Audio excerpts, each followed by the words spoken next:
Mixed analogy A B C ಅಂದರೆ 3 ಇದೆ, B D B ಅಂದರೆ ಕ್ವಶನ್ ಮಾರ್ಕ್ ಇದೆ. So A B C, A place value ಬಂದುಬಿಟ್ಟು 1, B place value ಬಂದುಬಿಟ್ಟು 2, C place value ಬಂದುಬಿಟ್ಟು 3 ಇದೆ. ಸೊ ಬಿ 2, ಡಿ 4, ಬಿ 2 ಇದೆ.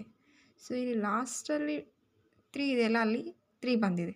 ಸೊ ಇಲ್ಲಿ 2 ಇದೆಯಲ್ಲ, ಇಲ್ಲಿ ಕೂಡ 2 ಬರುತ್ತೆ. ಸೊ ಆಪ್ಷನಲ್ಲಿ C is the right answer. But ಇದು ಹೀಗಲ್ಲ. ಇದು ಯಾವ ರೀತಿ ಅಂದರೆ 1 2 3, 1 + 2 + 3 ಮಾಡಿದರೆ 6 ಆಗುತ್ತೆ. 2 + 4 + 2 ಮಾಡಿದರೆ 8 ಆಗುತ್ತೆ.